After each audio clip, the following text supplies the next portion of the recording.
우리는 왜 사람들의 평판 때문에 화를 내는 것일까요? 여기 있는 여러분 중 일부에게 말하고 싶은 것이 있습니다.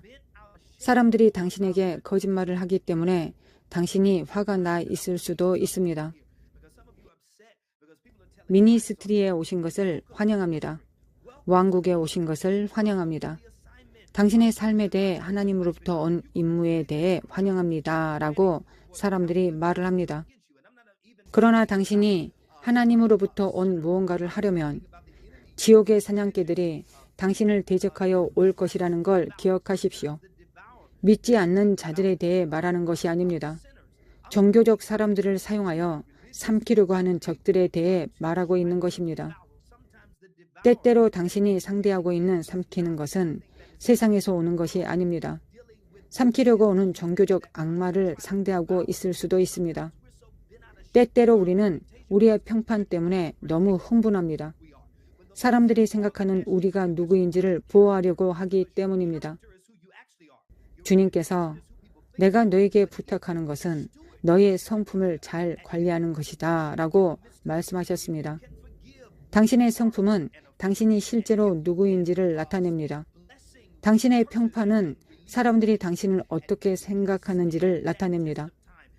당신의 성품을 잘 관리하고 그 가운데서 하나님을 경배할 수 있다면, 상처받고 화가 났을 때 그들을 용서할 수 있다면, 저주가 당신을 대적하여 내려졌을 때 축복을 말할 수 있다면, 시험의 때를 견딜 수 있다면, 당신이 겪어야 했던 모든 것을 견딜 수 있다면 하나님께서 내가 그 가운데서 너에게 상을 줄 것이라고 말씀하십니다.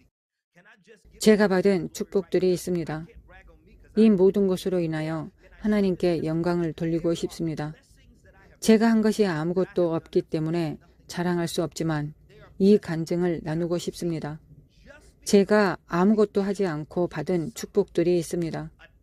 적이 누군가를 사용하여 하나님이 제게 하라고 하신 일을 공격했기 때문입니다. 그것이 당신에게 도움이 될 것이라고 생각합니다. 제가 옳았거나 어떤 일을 했기 때문에 받은 축복이 아닙니다. 단순히 적이 삼키는 영으로 다른 사람들 안에 들어가 제 삶에 대한 임무를 대적하려고 했기 때문에 받은 축복입니다. 그 일이 일어났을 때 주님께서 제게 말씀하셨습니다. 그것을 통해 나를 경배하라. 여기 너의 부흥이 있다. 내가 내게 이것을 열어줄 것이다. 이것을 너의 삶에 풀어줄 것이다. 이것을 내게 일어나게 할 것이다. 내가 그것을 통과했기 때문이다.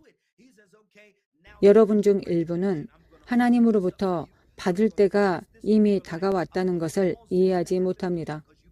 당신의 삶에 하나님의 축복을 곧 받게 될 것입니다. 여러분이 행한 일 때문이 아닙니다. 사탄의 공격과 전쟁 속에서, 배신과 비난 속에서 여러분의 삶에 어떤 일이 일어났든 어쨌든 그것을 통해 하나님을 경배했기 때문입니다.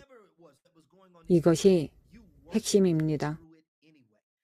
우리는 어떤 특별한 축복을 찾고 있지 않습니다. 어떤 물질적인 것을 찾고 있지 않습니다. 그러나 주님께서는 당신에게 아무것도 빚지지 않으실 것입니다. 그분은 당신의 순종에 대해 보상하실 것이기 때문입니다. 당신의 희생에 보상하실 것입니다. 지금 저를 지켜보며 이렇게 질문하는 사람들이 있을 수 있습니다. 제게 이런 일이 일어나는 것은 하나님이 저를 잊어버리셨기 때문일까요? 제가 하나님께 뭔가 잘못했기 때문일까요? 어쩌면 내가 하나님의 말씀을 듣지 않았기 때문일까요? 주님은 당신에게 말씀하십니다. 사탄으로부터 겪은 일에 대해 보상해 주시겠다고 말씀하십니다. 요엘서 말씀으로 돌아가겠습니다. 회복이라는 이 단어는 히브리어로 샬롬이고 안전하다는 의미입니다. 이것을 마음으로 들으십시오. 당신의 몸과 재산에서 안전합니다. 있는 그대로의 당신 자신을 의미합니다. 주님이 말씀하십니다.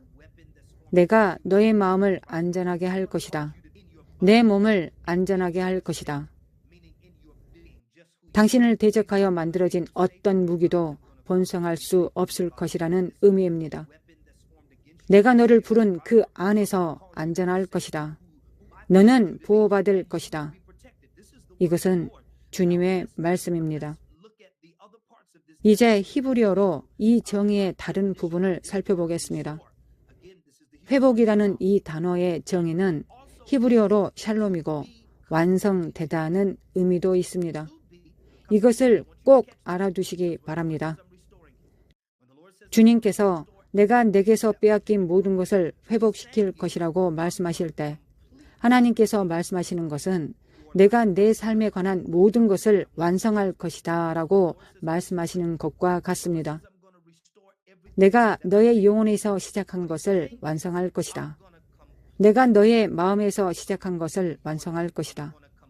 내가 내 안에서 시작한 것을 완성할 것이다.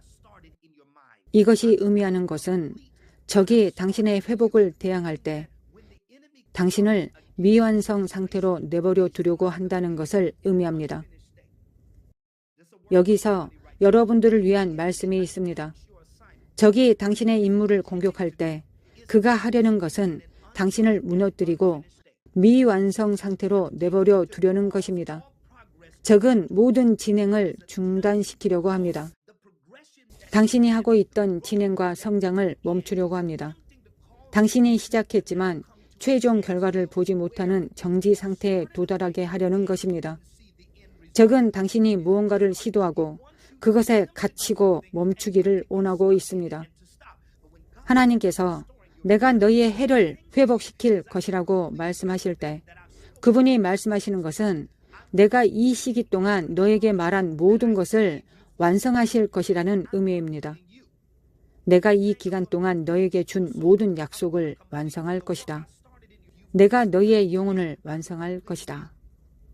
내가 너희의 영혼에서 시작한 일을 완성할 것이다. 내가 너희를 온전하고 완전하게 할 것이다. 적은 당신을 미완성 상태로 두려고 했지만 여러분들 중 누군가는 완성자의 기름 부음이 당신의 삶에 임하는 것을 볼 것입니다. 끝내는 기름 부음, 완성되는 기름 부음입니다. 당신이 완성하도록 시작한 일, 당신이 손을 대어 하는 일에 모든 것이 완성되는 것을 볼 것입니다. 이것이 이 단어 회복, 샬롬의 일부입니다. 하나님이 당신의 삶에서 시작하신 것을 완성하신다는 것을 의미합니다. 듣고 계신 여러분을 격려하고 싶습니다. 하나님은 여러분의 믿음의 창시자이며 완성자이십니다.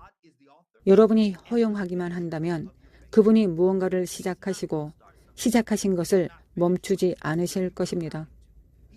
하나님께서 함께 트랙에서 시작하게 하신 그 일을 당신이 거기서 죽도록 내버려 두지 않으실 것입니다. 임무를 맡기신 다음 그 임무에서 여러분을 버리지 않으실 것입니다. 하나님께서 그것에 대한 비전을 주셨다면 내가 시작한 것을 내가 완성하겠다고 말씀하실 것입니다. 여러분 중 일부는 그 말씀이 필요합니다. 여러분들 중 누군가는 이 회복이라는 단어를 듣고 내가 아무것도 잃지 않았구나 라고 생각하기 시작할 것이기 때문입니다. 아무것도 잃지 않았습니다. 하나님께서 회복의 시간 또는 너희의 해를 회복시킬 것이라고 말씀하실 때 항상 여러분이 무언가를 잃었기 때문만은 아닙니다. 적이 막으려고 하는 여러분의 미래에 있어야 할 무언가에 대한 것일 수도 있습니다. 적은 하나님이 당신의 삶에서 완성되어야 한다고 말씀하신 것을 끝내지 못하도록 막으려고 하고 있기 때문입니다. 내가 너희를 회복시킬 것이다 라고 말씀하실 때 내가 너희를 완성시킬 것이다 라고 말씀하시는 것입니다. 이것이 우리가 히브리어 정의를 살펴봐야 하는 이유였습니다. 구약을 읽을 때 그 글의 대부분이 히브리어로 쓰여졌고 신약은 그리스어로 쓰여졌다는 것을 알고 계실 것입니다. 아람어로 된 부분은 극히 일부에 불과하지만 하나님께서 말씀하시는 것을 완전히 이해하고 싶다면 그 말씀 속에 더 깊이 파고들어야 합니다. 하나님은 이렇게 말씀하십니다. 내가 너희 안에서 시작한 것을 완성할 것이다.